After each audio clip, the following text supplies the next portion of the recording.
Clients don't buy because they trust you.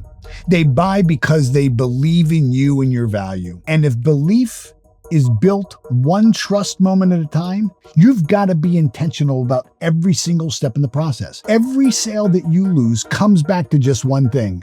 They didn't trust you enough to say yes. Lose trust one time, just one time, and you're not their choice. You're their backup. And I'm sorry, but backups don't get referrals. They don't get loyalty. They don't get rich in this business. So let's talk about how to build trust that lasts. Not through pressure, not through pretending, not through fancy words, but through clarity, through certainty, through congruence, and through character. See, here's the thing. You can't transfer the emotion of certainty if you don't have it. Every sale is a transfer of the emotion of certainty built on belief. And that belief, that certainty starts with you and in you. You earn trust through your understanding, not your enthusiasm. Sales isn't about having the most energy and being a cheerleader. It's about authority. And you build that authority by mastering your craft. When you know your industry, when you know your market, when you know your product better, when you know what your clients need more than they do, you stop chasing their approval and you start leading their decisions. See, your frequency, your energy, your energy signature of certainty comes when you have knowledge. Everything in the universe vibrates. Everything in the universe vibrates, including what you project out to your prospect, your energy signature. And when you're guessing, the client feels it. Now, when you're grounded in truth, they feel that too. The client hears your confidence, not just your words, but the energy behind them.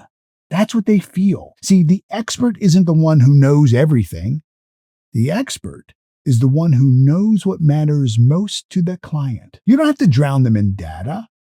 You have to have the gift of discernment. You have to discern what information is going to build certainty in them. What do they need to know to make the decision? Not what do they need to know to be informed. You're not there to be Google.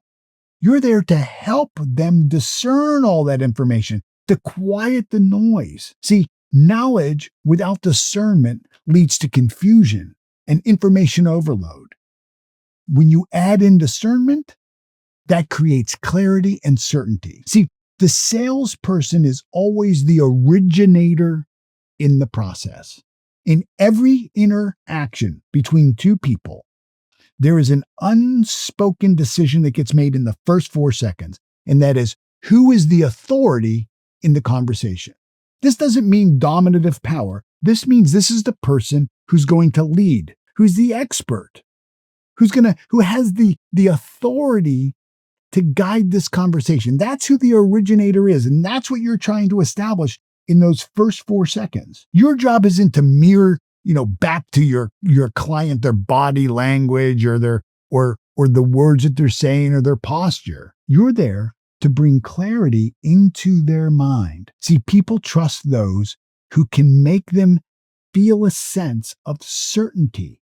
That's who they trust. Don't make the mistake of over-communicating information and under-communicating your conviction. You don't need to prove what you know. You need to embody what you know. You need to prove to them that you know what's important to them because you already know what their pain points are. Remember this.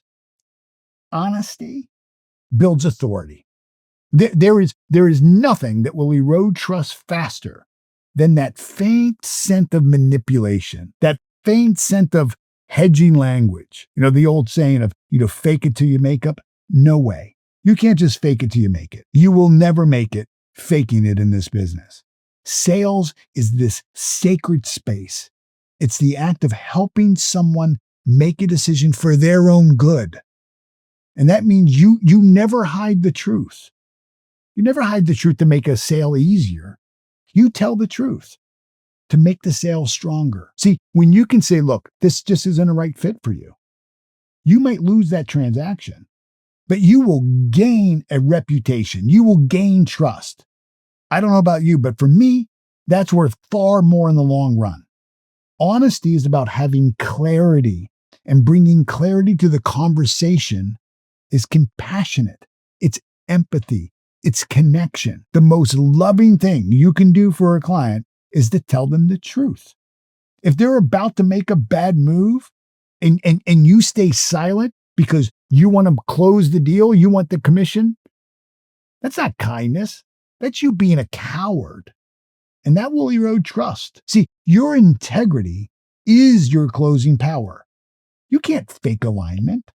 When your words, when your tonality, when your intent are congruent, when they're in harmony, people believe you. They trust you. See, there's a difference between being persuasive and being manipulative. Persuasion invites choice, honest choice. Manipulation removes it for your own good. You can't hold a space for a decision if you're trying to force it, if you're lying, if you're withholding information. If you need to exaggerate the features and benefits to close the deal, then you don't believe in what you're selling. And I'm going to tell you, if you don't believe in it, no one else will. Now, look, before we go any further, download the free Martinelli Sales Method mini course, especially the section on handling objections with confidence. See, trust doesn't get built through charming your prospect. It gets built through alignment. If you've ever frozen when a client hesitates, or you felt pressure to kind of try to persuade them instead of lead, this training will shift in ways that help you build more certainty. I cover for you the strategy to handle each of the 5 most common sales challenges that every single salesperson faces almost every single day. It's time for them to stop being so challenging so that you can close more deals. So grab the mini course now. It's in the description, and then come right back. We're not done kind of deepening your authority yet. See, here it is straight. Directness. When you can be direct, honest, open, transparent, what I call hot. When you can have a hot conversation, honest, open, and transparent, it builds respect. You want to know the fastest way to lose credibility? Be vague. Use hedging language. See, clarity builds trust faster than charisma. You can't confuse someone into buying. You can't trick them. See, every great closer is crystal clear. There's absolute certainty, not just about what they're offering, but about what they're not offering as well. The customer isn't always right, but they're always valuable. See, you're not here to agree with their misunderstanding. You're here to shed light on what is really going to solve their problem. So when a client says something wrong, don't dance around it. Guide them through it. This is the highest form of service. Directness isn't about being aggressive. It's about being clear and confident. I've always said you can say anything to a prospect as long as you say it with respect. See, when you're certain in where you stand and what you offer, and you know what's right, when you can say the hard truth with calm confidence, that builds trust. The fastest way to increase your value is a stop avoiding conflict. Stop avoiding conflict. See, salespeople think that, they don't want to argue with the prospect. I don't want you to argue with the prospect either, but I also don't want you to sit there knowing that the prospect is wrong. Top producers don't tiptoe around the truth. They walk straight through it. They're not rude. They're real. If you're scared to be direct with a prospect, you don't trust yourself. And if you don't trust yourself, no one else will. Think about it this way. Every extreme position you try to take weakens your credibility. Trust isn't built through hype or fear. If you're trying to sell fear, if you're trying to sell hype, instead of focusing on what their problem is and the pain and the pain of not solving it, you're not going to make the sale. See, we're talking about building how you serve, how you understand what their problem really is, and then matching your offer with the problem that they're facing. If there is a weak aspect to your offer, don't try to cover that up. Acknowledge openly the pros and the cons and build value, showing your prospect that what matters most is how you can still solve the problem. When I was in my cleaning business, I said, look, I'm not here to tell you that our guys aren't going to drop the ball occasionally, that they're going to never get a complaint. Certainly there's going to be times where they miss a trash can or they forget to polish the table. But what I am here to tell you is that you can trust with absolute certainty that everything in this office is safe, that nothing's ever going to be stolen, nothing's ever going to be misplaced. And if we do drop the ball, we're going to be here the next morning to pick it up and retrain so it doesn't happen again. See, when you're too far to one side, you're always positive or you're always defensive, the client sees that, they feel that, they sense that. They see it as an agenda, and it isn't necessarily aligned with their best interests. Objectivity builds trust because it shows your confidence.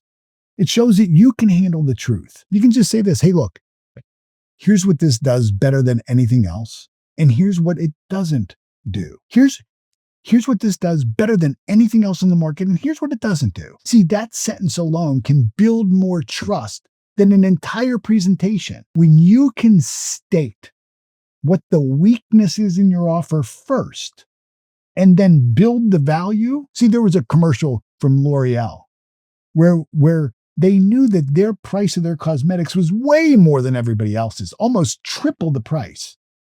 And their marketing was brilliant. We're expensive, and you're worth it. We're expensive, and you're worth it. Or Avis, we're number 2, but we try harder. Hertz was number 1. And Avis said, look, we know we're not number 1. We're number 2, but we try harder. It wasn't long before Avis took over number 1 position from Hertz. See, at the end of the day, you don't have to convince. You have to connect. You're not there to convince your client. If you go into convincer mode, that you're going to have to convince them to buy, you're going to have to convince them to stay. When your client feels that you're for them, that you're looking out for their best interest, that's when they lower their guard and look and feel the level of certainty that you're bringing them. The need to always be right is what keeps people from being trusted. I tell my clients, look, I'm not looking to be right. I want to get it right for you. See, the humble expert always outsells the arrogant closer. This is one of the most overlooked truths in the sales process. You can't build trust with your mouth open while you're talking. Listening is how you hold space for a decision. Every human being wants to be seen, they want to be heard, and they want to be understood. And people can't hear what you're saying until they know that they've been heard. People can't hear until they've been heard. So when you truly listen, what you're communicating to them is, look, you matter. And that's where influence really begins. Listening requires discipline. You can't be multitasking. You need to really slow it down. You need to be fully present. The person who controls the pace controls the power. Oftentimes when a client is talking, I'm not going to take notes. I'm going to have my pad and pen right there so they know I'm listening to them. And then when they're done, I'm going to say, let me just repeat back to you what I think I heard you say. You said this, right? Yeah. And then you said that, right? And you said this matters. Yeah. Is there anything that I may have missed? Anything that I may have missed? Okay, great. I've got it here. Now they know that they've been heard. And once they know that they've been heard, they're ready to listen. See, when you listen deeply, clients reveal the real problem. You'll hear fear behind the objection, the doubt behind the delay. And once you understand that, you're no longer selling, you're serving. You're helping them solve that problem. See, you don't have to agree with everything they say, but you do have to understand it. When people feel understood, they open up, and open people buy. If you're always talking, you're proving you need the sale.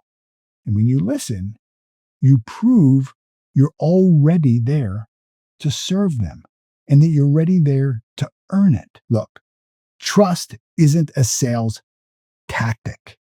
It's a sales identity.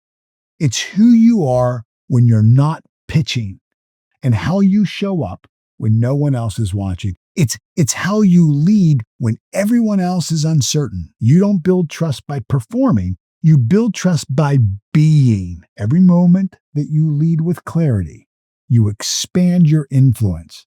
And that's what turns clients into believers. So here's the challenge. Stop trying to get people to like you. Start helping them to believe in you, to see you as the authority and the expert. Clients don't follow the most charismatic salespeople. They follow the one who's most consistent, who's the authority, who projects confidence. Now, before you go, don't forget to download the Martinelli Sales Method mini course. This free training is where objection handling finally gets clarity it deserves.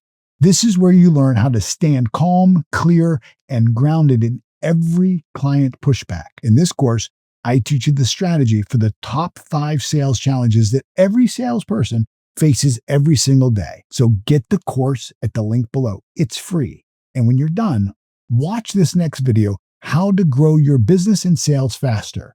It's a lot less complicated than you think. I'll see you there.